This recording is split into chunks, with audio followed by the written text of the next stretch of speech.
শীতের সকাল, আকাশ কুয়াশায় ঢেকে আছে, বাতাসে ধোয়া, ভেজা মাটি। দূরের কোনো চায়ের দোকান থেকে শোনা যায় রেডিওর কণ্ঠ। দিল্লিতে বাংলাদেশি সন্দেহে এক ব্যক্তিকে পিটিয়ে হত্যা। চায়ের দোকানের বৃদ্ধ মালিক কাপ নামিয়ে চুপ করে থাকেন। তার পাশে বসে থাকা তরুণ ছেলেটি বলে ওঠে, আচ্ছা কাকা, আমরা কি সত্যিই ওদের কাছে এমন ঘৃণিত? বৃদ্ধ শুধু তাকান, কিছু বলেন না। তার চোখে আছে এক দীর্ঘ পরাজয়ের ছায়া। এই সময়েই টেলিভিশনে খবর আসে, বাংলাদেশ ক্রিকেট দলের কিছু খেলোয়াড় ভারতে বিশ্বকাপ খেলতে মরিয়া হয়ে উঠছে। হাসি মুখে কেউ কেউ বলেছেন, খেলার সঙ্গে রাজনীতি মেশানো ঠিক নয়, দোকানের ভেতর নীরবতা। বৃদ্ধ শুধু বলেন, যে দেশ নিজের রক্ত ভুলে যায় সেই খেলা জেতে না, সে আত্মা হারায়। পৃথিবীর ইতিহাসে এমন রাষ্ট্র খুব কমই আছে যেখানে প্রতিবেশী দেশের সন্দেহে নিজ দেশের নাগরিকদের পিটিয়ে মারা হয় নিয়মিতভাবে। ভারত সেই ব্যতিক্রমী রাষ্ট্র। আসাম, উত্তরপ্রদেশ, দিল্লি, যেখানেই শুনবেন বাংলাদেশি সন্দেহে কোনো মানুষকে মারা হয়েছে, সেখানেই পরে প্রমাণ হয়েছে সে ভারতীয়ই ছিল।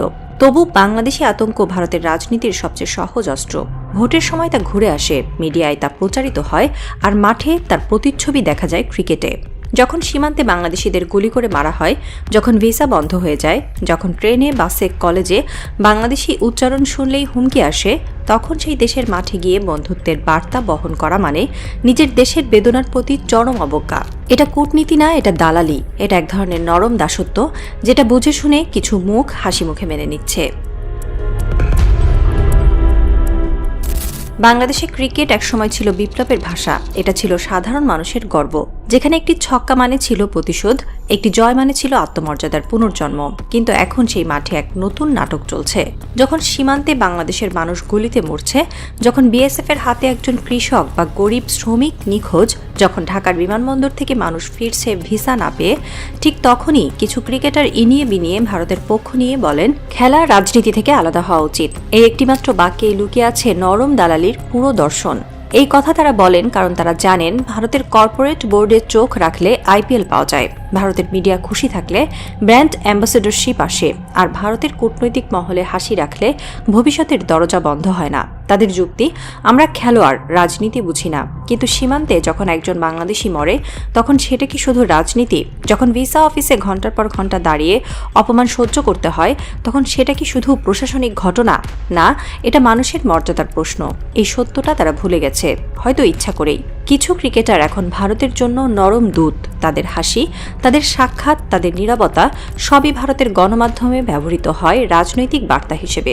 বাংলাদেশের জনগণ ক্ষুব্ধ, কিন্তু ক্রিকেটারদের বড় ভাই দাবি কারো কারো মুখে নির্লজ্জ হাসি। কারণ তারা জানে ভারতের সঙ্গে সম্পর্ক নষ্ট করলে ব্যাটের স্পন্সর যাবে, ধারাভাষ্যের চুক্তি যাবে, আর কিছু সুবিধাভোগী ব্যবসায়ী রুট বন্ধ হবে। একটা সময় ছিল যখন একজন ব্যাটসম্যান ভারতীয় বোলারকে ছক্কা মারলে ঢাকার গলিতে পতাকা উঠত। এখন সেই ছক্কা মারার পরও মানুষ নিশ্চুপ। তাদের মনে প্রশ্ন, তারা কি সত্যি আমাদের জন্য খেলে নাকি ভারতের জন্য হাসে? একটা বিভ্রম এখন পুরো জাতিকে আচ্ছন্ন করে রেখেছে। ক্রিকেট হয়ে গেছে এক রাজনৈতিক নাটক, যেখানে খেলোয়াড়রা স্ক্রিপ্ট মুখস্থ করে আর দর্শকরা আবেগ ভুলে যায়। ভারত জানে বাংলাদেশের মানুষ ক্রিকেট ভালোবাসে, তাই তারা সেই ভালোবাসাকেই ব্যবহার করছে সম্পর্ক মেরামতের হাতিয়ার হিসেবে। তাদের প্রতিটি বন্ধুত্বপূর্ণ ম্যাচ আসলে একটি কূটনৈতিক রিহার্সাল, আর বাংলাদেশের কিছু ক্রিকেটার একটা রিহার্সালের অংশ হতে পেরে গর্ববোধ করছে।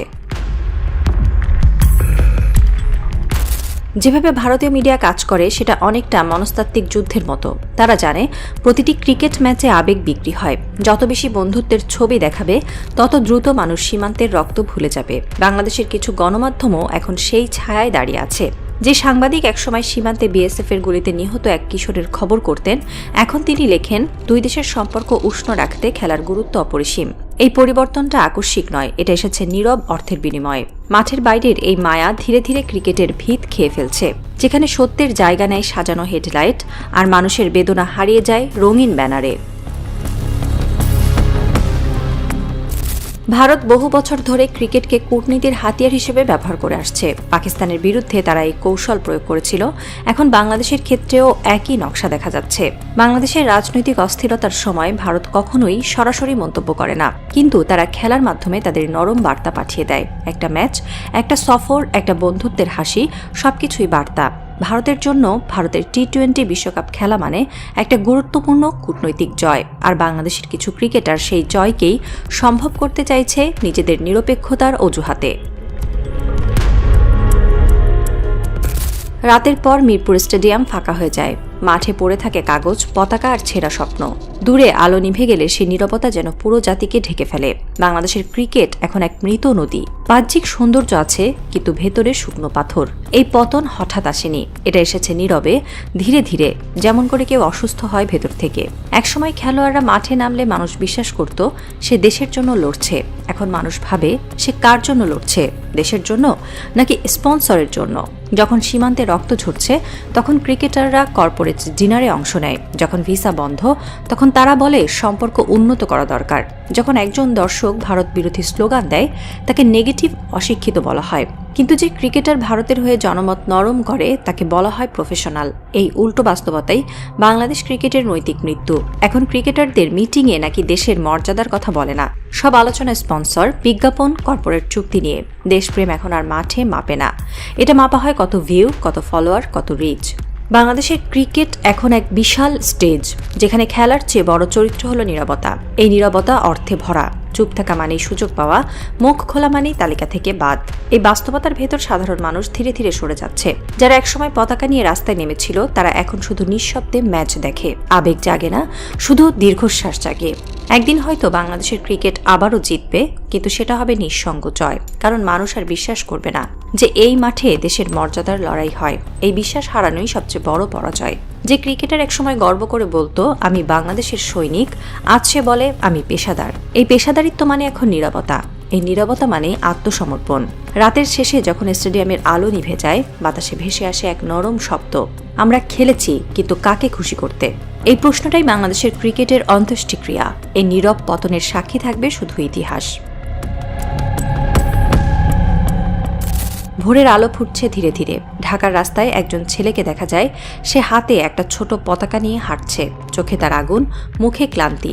এক বন্ধু জিজ্ঞেস করে, তুই আবার কেন পতাকা নিয়ে বের হলি? সে মৃদু হেসে বলে, কারণ ওরা খেলা বিক্রি করেছে, কিন্তু আমি দেশ বিক্রি হতে দিতে পারি না। আকাশে তখন কুয়াশা ভাঙছে। সকালের আলোয় ভেসে ওঠে সেই পতাকা, এক জাতির গর্ব, যে গর্ব হয়তো এখনো বেঁচে আছে কিছু সাধারণ মানুষের হৃদয়ে। আর দূরে ভারতের সীমান্তের ওপারে কোনো এক মিডিয়া হেডলাইট হয়তো আবারও লিখছে, বাংলাদেশের সঙ্গে বন্ধুত্বপূর্ণ সম্পর্ক মজবুত হচ্ছে ক্রিকেটে। কিন্তু সীমান্তের এই পাশে একটা নীরব কণ্ঠ ধীরে ধীরে ফিসফিস করে, না, এটা বন্ধুত্ব নয়, এটা বিভ্রম, এটা দালালি, এটা পতনের গল্প।